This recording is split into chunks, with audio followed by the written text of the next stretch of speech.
having me. Been a little while since I was able to talk to the group, and I'm happy to be here. I do have a guest with me, Detective Lieutenant Charlie Klein from the Houghton County Sheriff's Office here. Um, he's on the list. He's been a trainer as long, or if not longer, than I have been on these difficult topics. But I guess first thing before we get started, I guess I just want to wish everybody a happy Mother's Day. Happy Mother's Day to the mothers out there. And I apologize. It's kind of a heavy topic for a Mother's Day. I understand, but we'll uh, we'll definitely try to do our best and get what we've been doing in the local community here through. And if there's any questions along the way, I guess at the end we'll have the Q&A for any maybe law enforcement type of questions. But if the group is okay, I love having questions during the presentation. I think it really drives it, and it also helps us too. I mean, this is obviously a little bit heavier topic, so people normally have a lot of questions, and I like to just roll with it as we're going.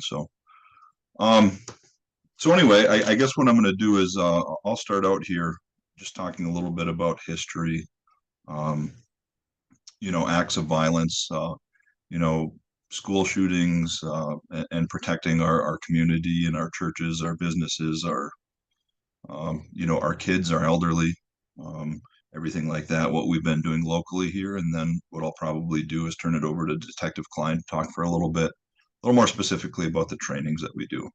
And then some options for not only your church and your individual members, but what we're also working on in the community. So, um, acts of violence, unfortunately, it's something that just since the beginning of time, it's happened. Specifically, excuse me, specifically as it pertains to um, mass acts of violence, a lot of people think that this is something new, or this is something that's relatively unique to us here in the United States, and it's not necessarily the case. So, um, historically in the United States, one of the first major school acts of violence was actually in the mid 1700s, um, where a small one-room schoolhouse, Enoch Brown Schoolhouse, was attacked by a local band of Native Americans, and I believe all the students and the headmaster were killed in that act of violence. I believe with one survivor. So this goes back forever, and since then, really what started off in our line of work in law enforcement was Columbine. Obviously, everybody's familiar with Columbine in 1999, but even before that, predates that, other acts of violence, and not necessarily just shootings or guns. I'm not sure if everybody is aware. In Michigan here, we've had one of the worst acts of violence towards a school in Bath Township, Michigan. That was actually a school bombing that occurred in the mid 1920s, I believe, where I think that would be the record number of people that were unfortunately killed in an act of violence towards schools. So um, again, it's history, and it's not unique to us, and it's not just unique to our generation. But what really started the change, like I was talking about, would be in Columbine in 1999. So at that time, I was a junior in high school. Obviously, as a junior in high school, I remember that and the emotions that came with it as a student. Shortly thereafter, not because of Columbine, but I decided to become a police officer. And when that time happened, going through police academy in 2004, um, we as law enforcement and nationwide, there was a real big push for responding to these acts of violence within schools particularly.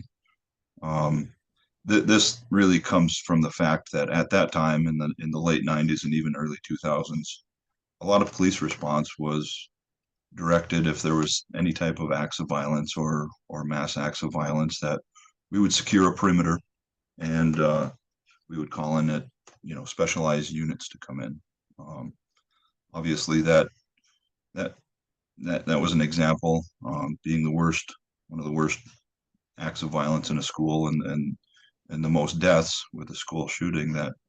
law enforcement and the federal law enforcement agencies decided to start being more proactive. So in 2004, going through police academy, um, they had developed a program which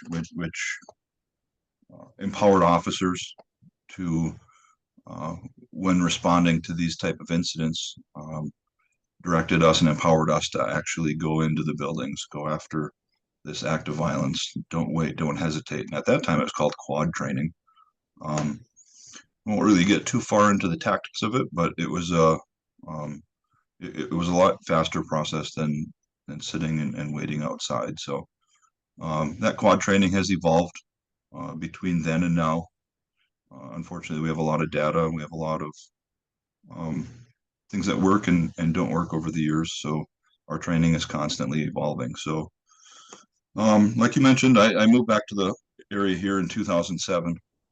Previous to that, I worked in a township office, Forsyth Township Police, out of Police Academy, and I really became interested in training for response to these type of events. When I moved back to the sheriff's office here, I was given an opportunity to begin training, and Charlie will talk about the training a little bit more, but really the first generation was there was a group of us, not just at the sheriff's office, but a multi-jurisdictional team. Um, the local police departments, Houghton City Police Department, Michigan Tech State Police, Hancock City officers, we began learning and training with a company called Strategos International. This company originally, the first evolution was to begin learning how to train officers for these techniques and continuing education and continuing best practices how to respond to these.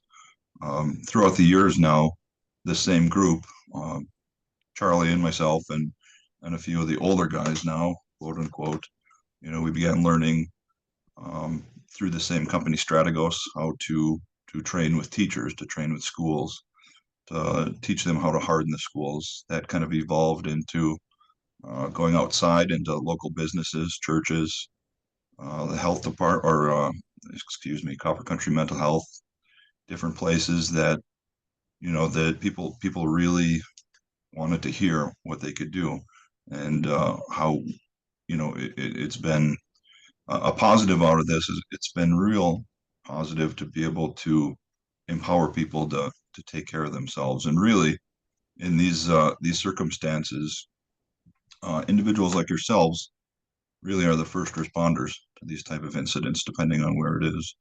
The police are coming, and we're always coming quickly, but that's we want individuals and citizens to empower themselves and know that it's okay to protect yourself. Um, so that's one of the big goals. So throughout the 2000s now, we've gone through all these evolutions. Like you mentioned, the group has been able to teach hundreds, if not maybe thousands now, in the 3 county area between teachers and businesses and the like. So we're constantly evolving. There's new trainings coming up. There's different opportunities to learn. Unfortunately, right now a big push is what happens after uh, an act like this happens, and that comes down to learning how to deal with unification of families, getting all the available entities involved, counselors, pastoral help into certain places. So all of these trainings and all of this is constantly evolving, and it'll never be perfect because it'll never go away, right? But we're doing our best as a community, and really that's the main part of this is it's our responsibility as a community to be taking care of this. Not just law enforcement, not just fire. It really is all of us, and it hasn't happened up here, but you see other communities where they've come together and they're able to. It'll never be the same again, but they're able to come together and do good things. Um, so I guess at this point right now, I guess I just does anybody have any questions about history or local history or anything that we've talked about so far? Well, I did go online and found out that the Bath School massacre bombing was 1927, and there's a book written about it. So if anyone's interested, Yep, I believe there's some. I believe there's some documentaries as well. So, and that's kind of a unique case, and I haven't read the case study in a while. But he was, if I recollect, he was a local farmer, and I believe he might have even been served on their school board for a yeah, he was on the school board. long amount of time. So, that obviously was a case where it just not only tragic, but wow, and you wouldn't really think that this would have been happening in the 20s, but it did. So, um, so I guess at this point, what I'd like to do, Charlie, are you up?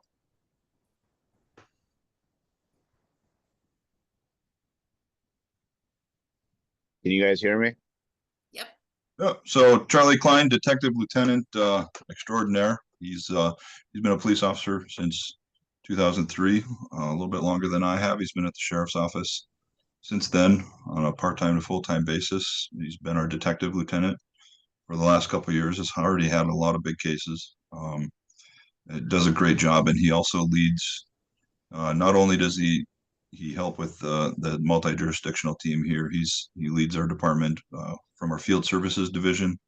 All of our road patrol officers that you see on the street, he's in charge of, as well as major investigations. So he's a great resource, and I'm going to kind of turn it over to him to kind of talk a little bit about what our training looks like, and then maybe what opportunities we can offer in the future. So, Charlie.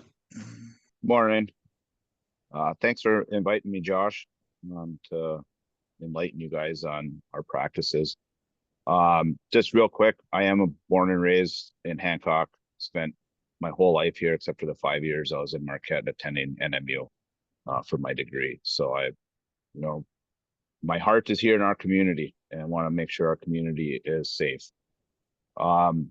Just one thing I like to tell everyone to maybe make you realize how important your role is as the true first responder is. Like Josh had said, we've been training for years for the police to get there and do what we got to do. But what made us realize that what we were doing is not enough was Virginia Tech. I'm sure you guys are all familiar with the incident at Virginia Tech. Just a real brief rundown of what happened there, what opened our eyes to what you guys have to do as a true first responders is that Virginia Tech, it was originally thought of as a homicide, ended up being as a homicide suicide, ended up being just a homicide. They had 2 SWAT teams in Blacksburg, Virginia, looking for the suspect when the incident started unfolding on campus. And they had a 3-minute response of 2 full SWAT teams to that building where the shooting was happening. And you're never going to probably in the history see that fast of a response of 2 SWAT teams to an act of violence like that. And it's very fast. 3 minutes is a very fast response, but ultimately Virginia Tech set the record for the most people killed in that act of violence. So you have the fastest response by police, but the most people killed. So that's what evolved our training to where we need to start training you guys and civilians and what you guys can do to mitigate a bad outcome.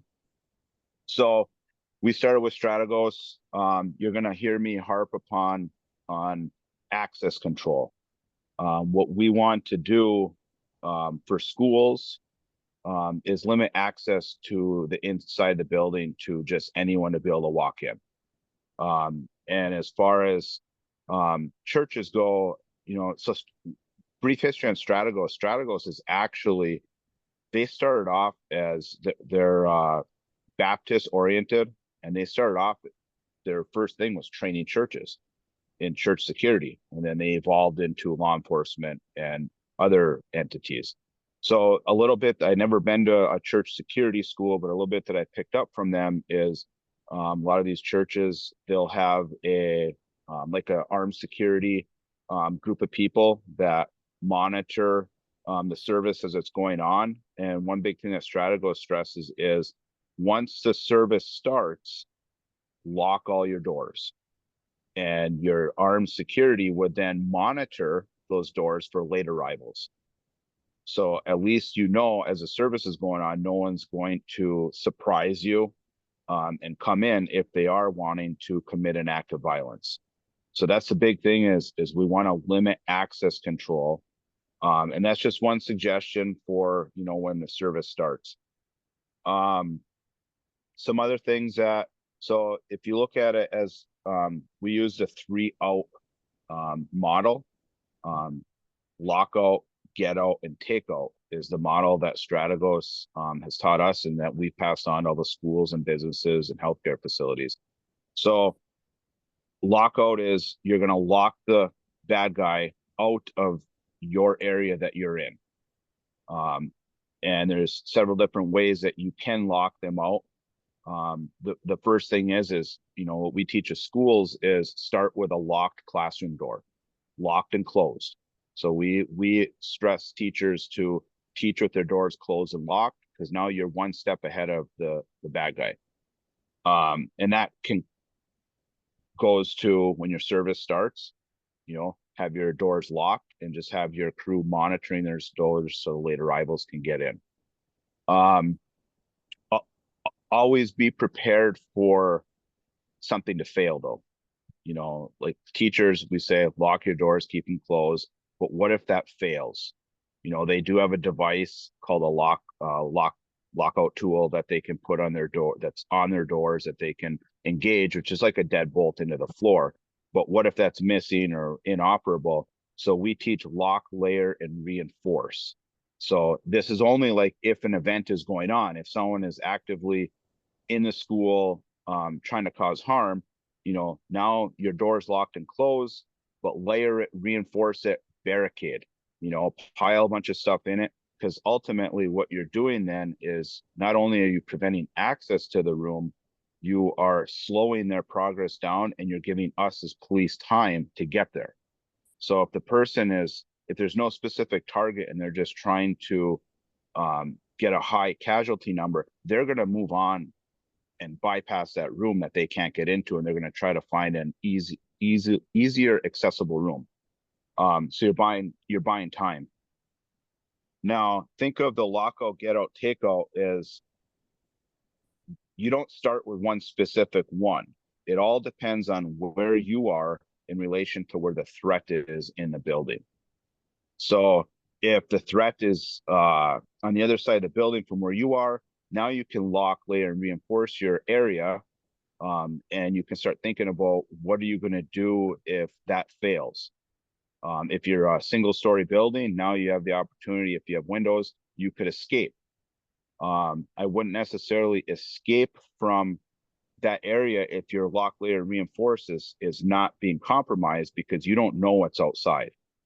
That area that you're in, locked down into, is a known area. It's controlled. You know what's in there. You know there's no threat in there. There could be a threat outside. But if that lock, layer, and reinforce starts failing, you got to think about what you're going to do next, which would be escape, if you have that ability. So going back to where you are in relation to where the threat is, if the person walks in to the building you're in and you're right there with the bad guy, you don't have the opportunity to lock them out. You don't have the opportunity to get out. So now you have to take out, you have to fight. And there are no rules. You know, you're going to be in a fight for your life. You do anything you can, use any type of weapon that you have access to fight that person and make a good outcome for yourself and the others that are around you. So we call it takeout. One of the best weapons that we use that it's accessible, and is a fire extinguisher. You know, if you have fire extinguishers throughout your building, what can you do with that? You know, if you spray someone with a fire extinguisher, what's the purpose of the fire extinguisher? It's to take the oxygen away from the fire. So you're going to take the oxygen away from that person, and if they can't breathe, they can't fight. You're also going to take their visibility away with that powder that you're spraying at them. If they can't see, they can't fight. And then also it's going to create a barrier between you and that person. You can run the opposite way. after you've sprayed them down, or if you got nowhere to run and that fire extinguisher is empty, you can use that fire extinguisher as a weapon, a bludgeoning tool to hit them, do whatever you're going to do. But there's many different things that you can use as weapons that are maybe accessible to you in whatever area you're in. In schools, we teach, books. We teach teachers to maybe keep a case of canned goods in the room. And at the end of the year, if they're not used, you can donate them to a food pantry.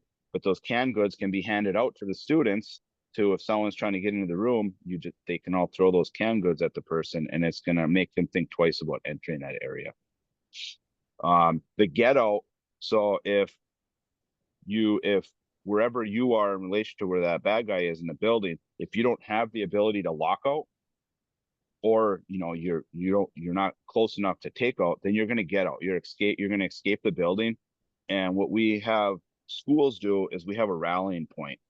A rallying point is where if you do get out, go to that rallying point, and what you're going to do is you're going to lock, later, reinforce again once everyone's there.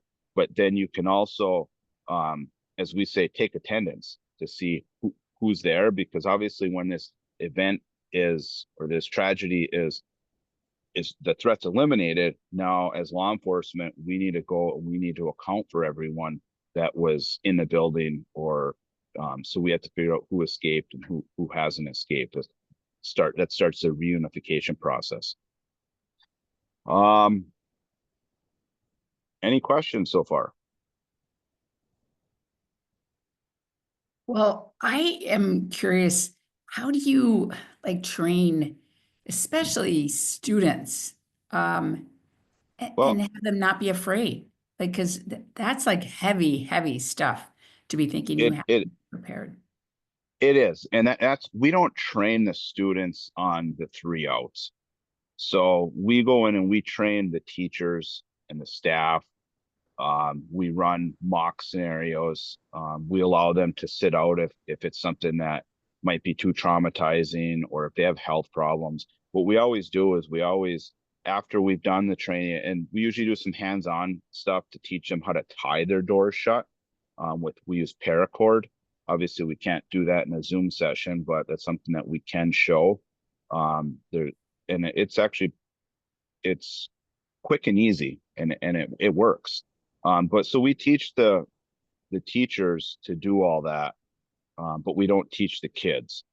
So then if they have a real live tragedy going on, the teachers have to dictate to the kids what they want the kids to do. Obviously, in a kindergarten setting, first grade setting, it's going to be really difficult to get those kids to do anything. The main thing is we want them just to sit in. We show what areas of the room they could hunker down in, and just be quiet. And we have them cover their windows, turn the lights off, and just make it look like there's no one in the classroom. Once you get up to upper L, middle school, high school, those kids, the teachers are going to know who the leaders are in these classes, and they're going to rely on them to help get kids to do more. But the schools do lockdown drills. I believe the state mandates 4 or 6 or somewhere on there lockdown drills a year, and it can be traumatizing to these kids. But all they do is when they go into lockdown, their doors locked and closed, and some schools will have them use the night lock device, some schools won't. And then they just sit, and then the police will walk around and make sure that everything's safe and secure. So when we train the teachers, when we're done showing them everything, we do 2 scenarios. We do one scenario pre-Columbine, where there's a shooter in the building, and they just have to go and do whatever they would have done prior to Columbine and prior to getting the education that we provide them. And then we come back, and we then do a scenario where they can use every resource that we've educated them on. And it's a big difference. The teachers feel more empowered, and they feel a lot safer knowing that they have a say in the fight. They have a say in the outcome of what happens if something happens. Ultimately, I don't think we're ever going to stop someone from getting in a building that is intent on hurting someone. We're never going to stop it, but we can mitigate what happens.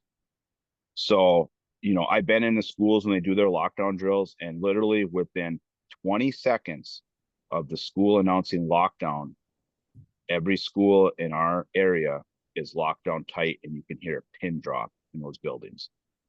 I feel very confident sending my kids to schools around here that my kids are going to be safe. And I would hope everyone else feels that way. It's, it can be, hopefully nothing like this ever happens around here, but our schools, our community, I think is prepared. Thanks. Miriam, do you have a question? Yes, I'm just wondering, how good are security cameras as a deterrent, and do you have any recommendations? Security cameras as a deterrent, Or as, yeah, whatever. I'm not sure, I'm sure it's somewhat of a deterrent. I'm sure people do, look at that. When there is going to be an act of violence like this, a mass casualty, the perpetrator usually is planning for at least a year. So they are, scoping out the location that they're going to go to. And that may be a deterrent, but it may not be. But what it does is it helps us. It helps us after the fact, where we can go and, security cameras will help us identify the person. But also, if you have a control room in your building that someone can monitor those cameras, you could be calling 911 and providing critical information to us as far as if you know who the person is, what they're wearing, what kind of weapons they have, and their location inside the building. That's a big thing. Schools, they all have cameras, and that's what we teach. Like, basically, it's usually the secretary who's near a computer that can see the cameras, or all of our schools' camera systems can be viewed remotely. So if there's, let's say in Hancock, there's an incident at the elementary school, someone, the superintendent or principal at the high school, middle school could be viewing it live and providing that information to us through dispatch. Thank you. Vicky, another question. So, first of all, I'd have to say how sad I am to hear the words harden in terms of a perimeter of a church. We strive to be a welcoming congregation, which means we open our doors to the community. And I'm just heart-rent by thinking that we have to think about these things, although I recognize there have been attacks on churches. I do want to point out that if you have been past our building on Bridge Street in Houghton, we have plate glass windows on the front. We have plate glass doors. Our building will be extremely susceptible to not being hardened by those features unless we do something drastic to change them. But I recognize that we need to do something to recognize that if we are attacked, we should have a plan B. Our plan A is to have everybody be welcome and come in our doors and be there. But we probably should be thinking about the fact that we have a large elderly population and a back door that has stairs and issues about access. So I thank you for coming and talking about this, but I have to say that my first reaction is just horror, that this should be something that we have to talk about, having armed guards in our churches. One thing about, or go ahead, Josh. Oh, no. I just, sorry to interrupt, and you're absolutely right. And it's talking about this is, really the first step.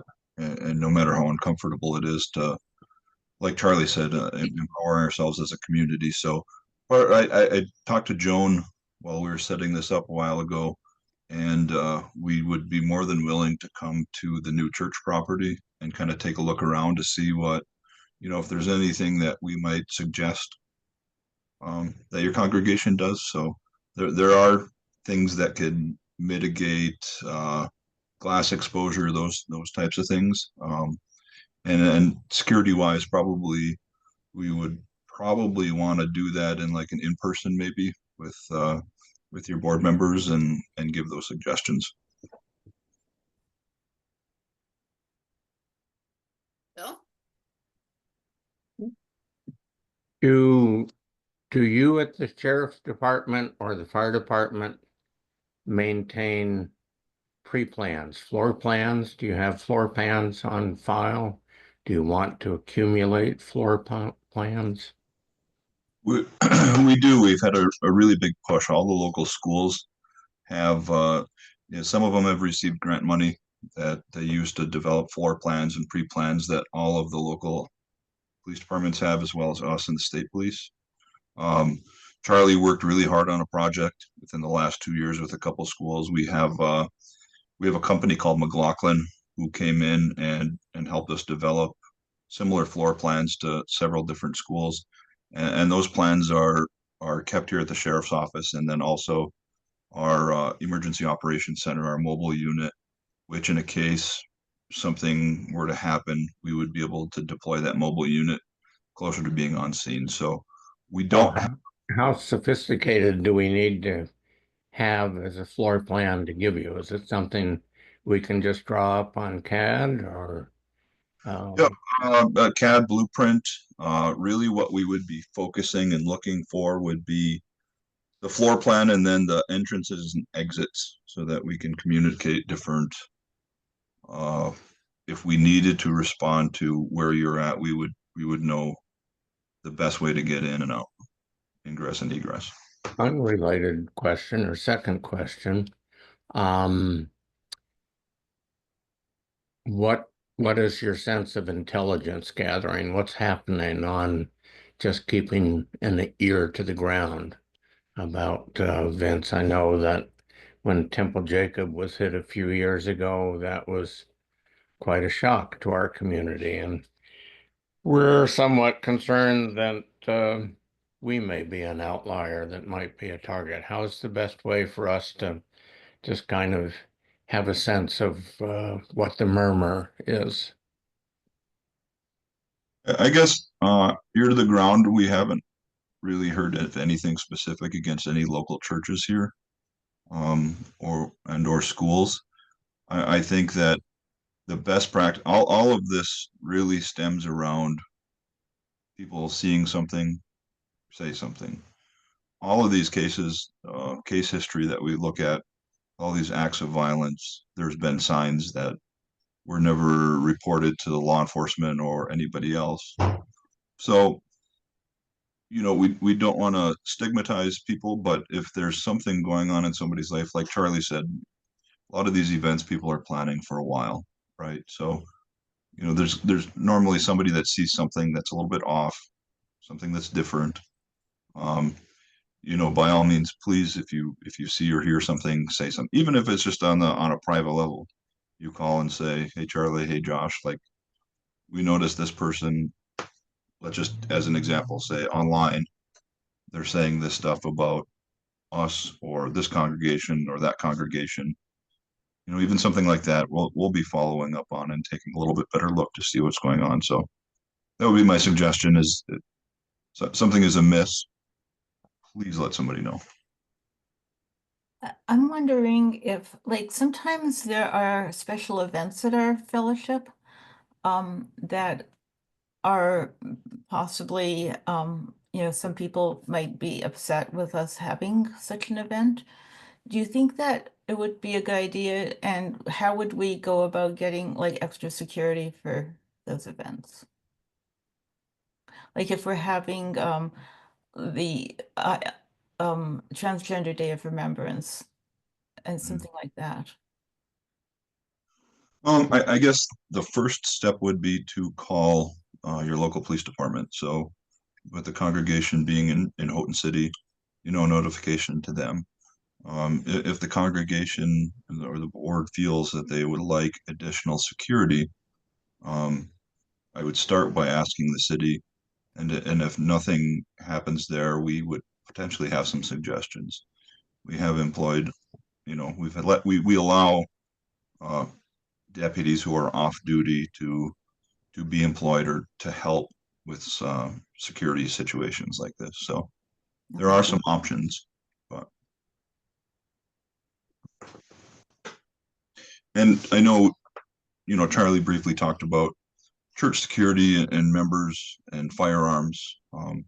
Just to keep in mind that as a congregation, if you decide to do this, technically under state law, a church is a pistol-free zone, but there is an exemption. However, if somebody has a concealed weapons permit and the leader of that congregation and or the board gets permission, they're able to carry in those circumstances.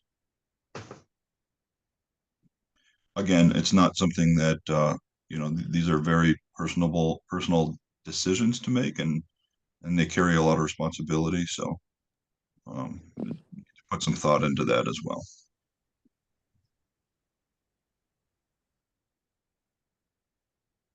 Oh, Ren, has a question. I have a question. I'm concerned about the students in school and like the whether it's the security of the backpacks.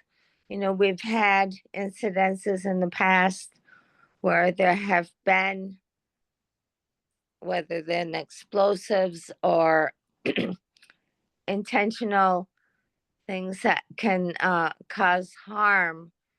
Do we have anything in place to, I know that's an invasion of privacy to go into a backpack, but do we have anything that we can put into place to perhaps prevent? And also, I also know that, it falls on the parents, and ideally, however, do we have anything in place that is kind of like a guideline or a suggestion or something that we can do to inform the parents to please maybe have a look at the backpacks and to look at what is being brought into the schools? And do we have anything in the schools that can take and perhaps do surveillance isn't the right word, but like a look to see that we have safe stuff, that isn't threatening into our schools. And I think that concludes my question. Thank you. Sure. No, that's a good question. It's a security risk with everything, between schools, and we all know airports. You can't get through an airport without having baggage search, and I agree with you. There's some privacy issues, and further, I 100% agree with you even more that we do need parents' help. Parents ultimately are responsible for their children, and when they're at school, we are, and the schools are. So we don't have individual schools have different policies on how they do things, but something that's relatively new in the Copper Country that we've never had before is we're employing school resource officers. We don't have them in every school in the Copper Country, but through the sheriff's office here, we have a contract with Calumet schools, Adams Township schools. Houghton City has their own, Hancock City has their own, Lake Linden Village, Lake Linden schools have their own. So these SROs have, over the course of the last 2 years, have some really great success stories from an intervention standpoint. Because again, when kids see something and they start saying something, these SROs are establishing relationships with the students.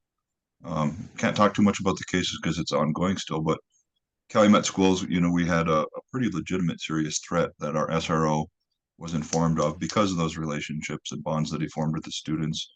And it really turned into a situation where it very well could have turned bad, and we were able to intercede, and we were able to work with the parents in that case, and there were access to different weapons and firearms, and this young person who was potentially planning something is now in the court system. So I think SROs right now are our next step. I'd love to be able to get them in every school. I'd love to have them in Chassell, Dollar Bay, Stanton Township Public Schools, You What know, is SRO, please? School resource officer. yep, sorry, school resource officer. Oh, So, okay. Yep.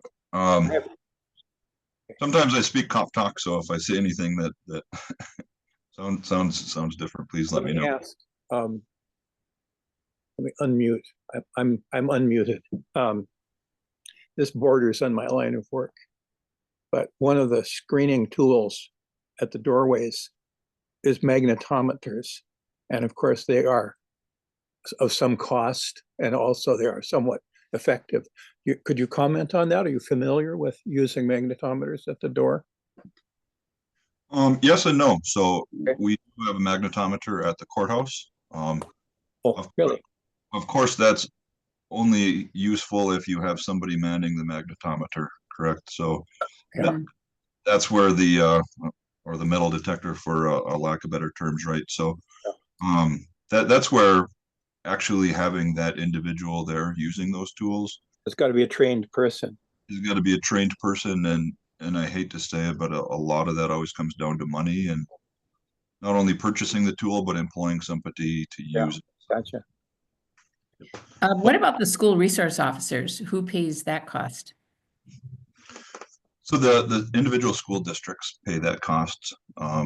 There had been several school security grants over the course of the last couple of years. So Calumet Schools is using that, as well as Adams Township, and I believe the other ones as well. As those grants come and go, I think the success stories have rang out locally here, that even if that grant money runs out, I think that the districts themselves are really seeing the value in having those individuals there. And not just as a security officer, we're, these our deputies and our school resource officers, like I said, are helping with the kids during the daytime. They're out throwing footballs with them. They're mentoring, they're developing relationships with them. And that really pleases me in the long run as well, being in law enforcement.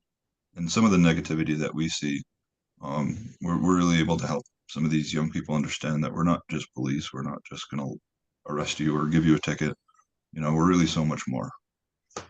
And they're there 5 days a week, the entire school day? All of them but one district is on a part-time level right now. Any other questions right now?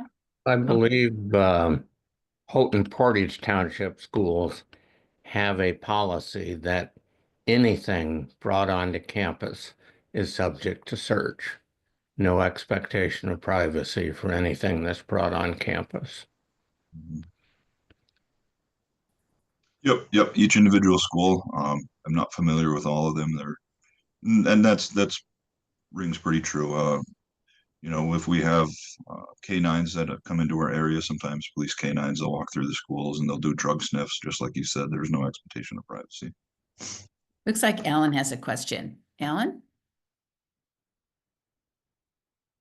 You're muted. Has to unmute. Can you unmute yourself? Now can you hear me? Yeah, we can hear you. Okay. I had a thought about designated two parishioners to carry guns known to the police. And if they were, quietly sitting near the back of the church, that would be somewhat uncomfortable for people knowing, but designated so that if something happened, they would be the inside help. Anyway, that's my thought. Yeah, no, that's a great thought, and I think you can really mold a program to what your needs are specifically. As far as who knows what. Really, it would come down to your board probably to make those decisions, to yay or nay best practices, and then potentially having that public knowledge amongst the congregation, or somebody who is just comfortable that may have their concealed weapons permit and carries their gun on a day-to-day basis, and nobody really knows anyway. I think can you still hear me? Yes. Yeah. Murfreesboro, Tennessee the Unitarian Church was attacked quite a few years ago, maybe 10 years ago, and they were able, as I remember, to subdue the person, but there were people killed. But they reacted and they overcame the guy, and anyway, it mitigated as far as I remember. Sure. Vicky? Just two questions. One, you spoke of the state law saying that there can be guns in churches. Does that have to be a decision by the board of the church, first of all? And secondly, does that mean that people who do not have who have open carry permits are not allowed to come in other than those designated people? That's just part one of the question. I've got two parts. So first part, correct. You need to have a CPL and you need to have the permission of the board and or pastor or what you consider clergy. And so no other people would be. Yep. So part two to that, even if you had a concealed weapons permit, technically you cannot carry in a church unless you have those permissions. Along with everybody else would not be eligible to carry within a church. Okay, and my second part is a more complex. I actually had my chemistry partner in high school blow up lockers, 3 lockers down from me. So I have experienced this. Luckily, no one was in that hallway at the time, but it happens very close to home. Just a quick question. Is there a SWAT team that does go out to these places that can be called very quickly? No. The short answer is no. We don't have a SWAT team locally here. And secondly, I guess as part of that, doesn't the SRO have to really cover 2 schools in Houghton? If for example, in our school, there's 2 sites and there's only 1 person. Yep, that's the challenge. So first thing, SWAT, we rely on the Michigan State Police ES team. They're anywhere from hours to several hours out. It is our 5-year plan, and we've been working on it for a couple of years now to develop a multi-jurisdictional, not necessarily SWAT team. I don't really like that word, but more of a quick response team that have a little more specialized training. So that's coming up in the future. That's one of our projects that are in the hopper. That is one of the challenges with the SRO. If we have several schools, including Adams Township, there's 2 schools in 2 different towns. Same thing with Houghton Portage Township schools. 2 schools a little bit closer together, but they can't be everywhere at once. So, best practice would be to have an SRO in every school, but it's something we have to strive for in the future. Josh, I just want to check, looking at the time, did you have more that you wanted to present, or are we at the point where you did want to do Q&A? Charlie, I think we're pretty good. Did you have any further ideas or have anything that you wanted to get out? The only thing I was thinking of is to go back to Ren's question about how can we, with the backpacks and stuff. I know I can only speak specifically about the Hancock schools because I'm familiar with them, is they do have software integrated with their security system that cameras can pick up weapons if a kid walks into the school and it has a weapon or a gun or something on them. It's not going to pick it up in the backpack, but if they are carrying it on them, that there's alert that will go out to like the SRO and the principal and superintendents. Thank you for answering that question. On another note, I was wondering if, through the de-escalation process and all of this, are tasers involved in the schools?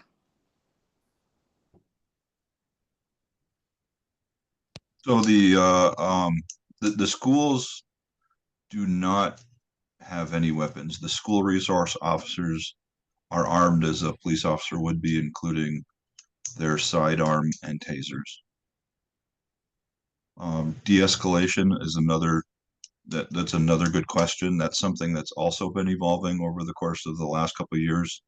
Our licensing agency, MCOLS, Michigan Commission on Law Enforcement Standards, is beginning to require us to attend yearly trainings further and more than we've had in the past, which also include de-escalation for different situations. Ellen Thank has- you. Thanks, Ren. Ellen has a question? Thanks for speaking to the de-escalation aspect of that. My question in regards to the resource officers is the extent to which, as you speak about best practice, we also know best practice is to develop a culture in the school where kids are seen and appreciated for who they are. And I'm just wondering to what extent, and maybe you mentioned that as part of de-escalation, that is part of resource officers training or thinking. Yeah, that's a good question. You hit the nail on the head. That again, like I stressed earlier, our deputies and our officers in the schools are not just there for security. We dress them down a little bit. We give them the same tools, but they are training the same standards as our law enforcement are that are on the street. And again, that includes further de-escalation depending on, specifically, we just started this last year. There's a small group of us, myself and Houghton City, I think Lieutenant Nick Roberts, who attended a training through Cardinal Group 2. And we've begun doing our own in-house de-escalation training for the city officers and the county officers. So I'm going to continue on with that question that you had, Ellen. I don't know if this is exactly where you wanted to go with it, but I mean, it's the whole idea of like bullying. We've tried to really reduce bullying, and if that does exist in a school, that's where there's potential for harm. And so do the SROs kind of feel for that, look for that? Yep, absolutely. The SROs are giving presentations. They're looking for it. They're dealing with it. If there's any large incidents within the school, just to maintain those relationships. Oftentimes, if it's something really or major, the SROs will turn it over back to our office so they can maintain some semblance of a relationship and not make the students feel as though they're just gonna tell on them or get them in trouble. But so they're being trained through their SRO schools to deal with and mitigate some of the issues like bullying and different things, different trends that we're seeing in the schools, including, students and young people. We all know they're on their devices, different TikTok trends and things like that. So they really keep their ear to the ground to do their best to help keep all of our kids safe. So. Great. I had that question. Did you all want to present a little bit more? Is there anything that you want to make sure we hear about today from both of you? I don't have anything further. I see Craig Waddell had typed a question as far as can crisis intervention training help to reduce acts of violence, and is there funding for this program? Josh, correct me if I'm wrong, but I believe crisis intervention training is more geared towards when someone's in a mental health crisis. Yes, we do go through crisis intervention training that can help reduce violence when law enforcement is dealing with someone in a mental health crisis. And there are people that are, I believe Nick Roberts is trained in that and gives presentations on crisis intervention. The second part, Josh, I'm going to let you answer this. Could laws restricting access to firearms have prevented school violence in cases such as Oxford and Michigan State?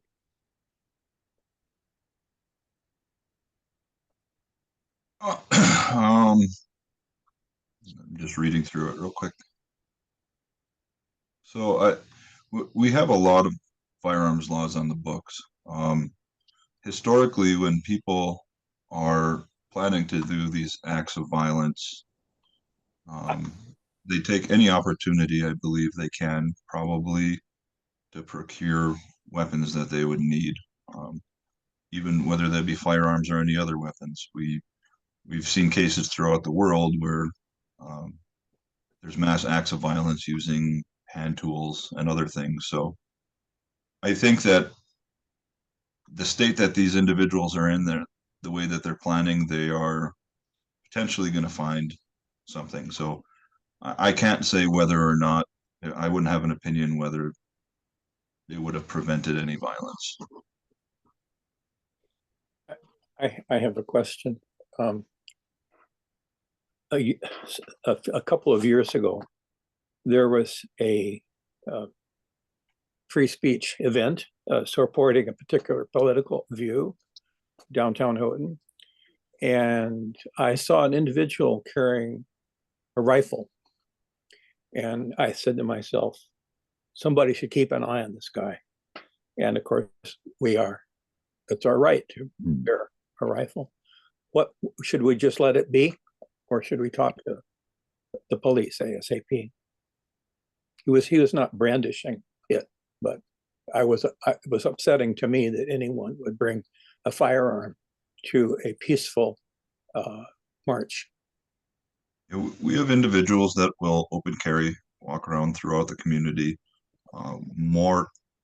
We always get calls on them when they're out and about, which is fine. We'll check on the individual if we know who they are. Typically, we have somewhat of a relationship with them, knowing that they're exercising their right to carry the firearm. But so again, that comes back to seeing something, saying something. If you see an individual, and it's not normal that you see somebody carrying a rifle on their back every day, unless it's hunting season. Maybe that's twice in my life Right. that I've seen that. Yep. So by all means, I would say to call your local constabulary or the sheriff's office here, and we definitely follow up on it regardless. Just Catch in, a rela in relation to that, probably half of the time when I've gone to the marches on the bridge, I've seen this individual walking around with a, his whatever assault weapon or whatever he carries. No, I'm not the only one to see that. No, he's a regular, he's A kind of, regular appearance. yeah. Okay, we'll chat about that, Mary. And so I don't know. I mean, what should we do? Should we, yeah. Again, like I said, if you place a call, we're aware of individuals locally here that will, and there's nothing prosecutable about that. They're legally carrying a firearm, even if it is a rifle on their back or a pistol on their hip, if they're in public, and they're not brandishing it, or if they're not going into businesses that don't allow it. It's within their right. So we should just I don't know. Usually the police are in the general vicinity when there is a march, but seems like just making them aware so they too can keep an eye on Okay, it. I guess I'm making you aware now that almost every time I've gone to a march on the bridge that has been not so much the Ukraine ones, but the general ones, I've seen this guy walking through with his rifle. I'll just add that, he's been doing that for years, not just at these marches, but he'd walk down Hancock, Houghton, downtown. He's looking for attention. Yeah. He's exercising his right, but he's also looking for a reaction. I think you're right. So if you just, he's there, don't give him any attention. And he has never used that weapon in any type of violence against someone. It's just he wants to get a reaction out of law enforcement, because then we have had encounters with him where he's videoed it and then he's put it on YouTube to show that he's just looking for a reaction from not just the public but from law enforcement. Thanks. That is helpful to know. I see Karen, you've got your hand up. Thanks, Joan. And thanks to both of you for being here today. Appreciate your time. I just want to bring this full circle a little bit, I think, because we are a spiritual community. And one thing I'm thinking about is I'm reading this book by Father Greg Boyle, who does work with former gang members in LA. And he says, no one joins a gang because they're looking for something. Everyone's running from something. And so I'm thinking about violent crime. And as a possibility that everyone who commits a violent crime is running from something, and our role as a community, an inclusive community, and really just all our roles in our community in general, whether it's, safety and protection or education. And I appreciate this conversation about how do you protect yourself after or during something. And I'm really thinking about this prevention. How do we as a community work to prevent? How do we help people feel included and cared about? I guess this is kind of Ellen's question as well. And so in addition to having maybe safety officers who are armed, what else do you see in your role as a community that we need? More psychological help or spiritual counseling? I mean, what do we need to really embrace everyone in our community so that we can all feel safe? And yeah, just thank you. This is really like a hot topic, and it's really kind of helped me to see so many things. So thanks a lot. Yeah. I would say it starts in the homes. It starts with how parents raise their children, to be able to accept anyone, doesn't matter their race, their sexuality, anything. But another thing is our kids are being indoctrinated to violence. I read a book called The Assassination Generation, written by Lieutenant Grossman, retired military. And he talks about how these kids are indoctrinated to violence by video games. And so they become immune to violence towards people, and it becomes the norm. And they will take that from being able to, without thinking about it, killing someone in a video game, to take it to real life. So I think a lot of it starts in the home and how parents are raising their children for acceptance. Good point, Charlie. Thank you. I have a quick question here, and that kind of segues into, it begins at home and this sort of thing. So many of us are not equipped to like identify like a mental illness, and perhaps this mental illness might be like an impetus to, a violent crime or acting out and this sort of thing. Is there anything we can do as a community to help inform and to help become more compassionate for the person who has these, hidden mental health illnesses? Thank you.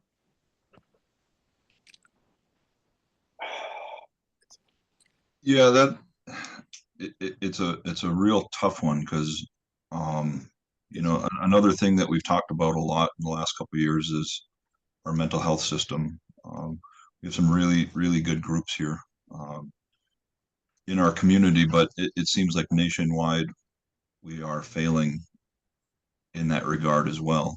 Not just identifying, but helping people, especially people who go into crisis. And not only that, but substance abuse. We've got a pretty strong community here with our drug court for helping people with substance abuse disorders. But most of the day-to-day violence that we see as police officers and people who are arrested and people are in jail, I would say the majority of them are dealing with some sort of mental health issue and or substance abuse, if not both. So as a community, I think we need to do a better job of not just identifying, not stigmatizing, but helping individuals in need. Thank you. Thank you. Vicki, I see you have a question. Just two really fast things. One that I was at a Parade of Nations probably over a decade ago, but two men were sitting on the Veterans Park hillside, very clearly displaying their sidearms. But several of us who were quite concerned notified police, and police officers did come over and talk to the two men who were peaceably displaying that. But it was Parade of Nations, and I thought, here's something that should be an open, peaceful thing. But I wanted to say thank you to the community of police officers and sheriff's officers who I've seen close up a lot lately because I've been working with League of Women Voters Go Jail.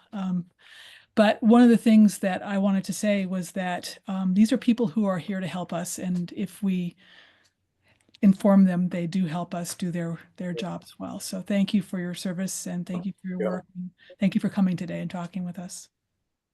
Thank you. Thank you, Vicki. And yes, we totally feel like totally appreciative. It's been really great. I can see you're really two thoughtful, empathetic people, and it's really wonderful to have people like yourselves working in our county and in our communities. Let's give Josh 30 seconds to make a pitch for what's going to be hopefully on the August ballot about the new jail and Justice Center. Good point. Good point. Thank you. Yeah, so we'll be having our board meetings are going to be coming up pretty quick here. The county board they have two options on the table for building a new jail facility on the Sharon Avenue property, First Apostolic Lutheran Church. I have a feeling I know the direction they're going, but I don't know until they'll vote. One option is building a completely new facility on the south side of that property. It's a 6.5 acre piece towards the back, so in the future there's room for growth. And the other option is adding a jail behind the current church facility and using that church facility as sheriff's office proper offices and a small courtroom. So we definitely are in a position where we've been, ever since I've become a police officer, this has been on the ticket.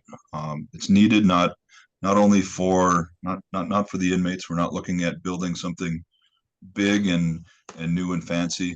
As a sheriff, I want to build a Motel 6, not a Marriott.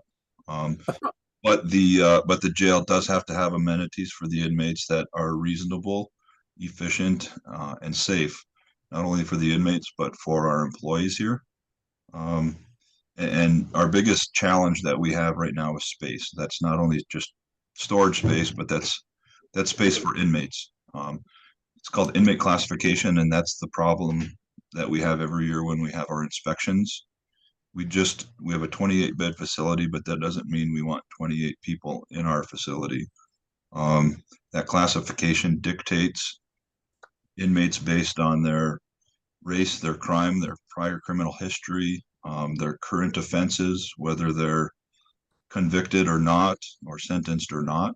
So we're looking for a facility where we don't want it full. We want to have space to be able to move people around and make sure that they're safe from other people themselves and ultimately our employees. So a little longer than 30 seconds, but this is what we're looking for. Also, we don't have a big part of it too is also programs for our inmates that we have here. Goal of corrections is rehabilitation. Obviously, we're not in a position right now where we do offer some counseling, we offer clergy, but we're looking for a little more space to be able to offer more programs. To not only help the individuals, because in a county jail they're all returning to society, but we really want to prevent recidivism. Yeah. Great. I have a very quick comment, which I just ordered a copy of Assassination Generation, and after I finish reading it, I'll bring it to the church library. Thanks, Chuck. Well, I think we could probably keep this going for a while because one question brings up another. But it is Mother's Day and it's 11:45, and I want to give you all time to enjoy the fact that we're supposed to have a high of 78 degrees. So I don't want to miss this day. But it's been wonderful, Josh. Thanks to both of you, Charlie and Josh, for your time this morning. We've learned a lot. I think we feel probably more comfortable. And I think it's something the board will probably talk about, whether we want a specific training.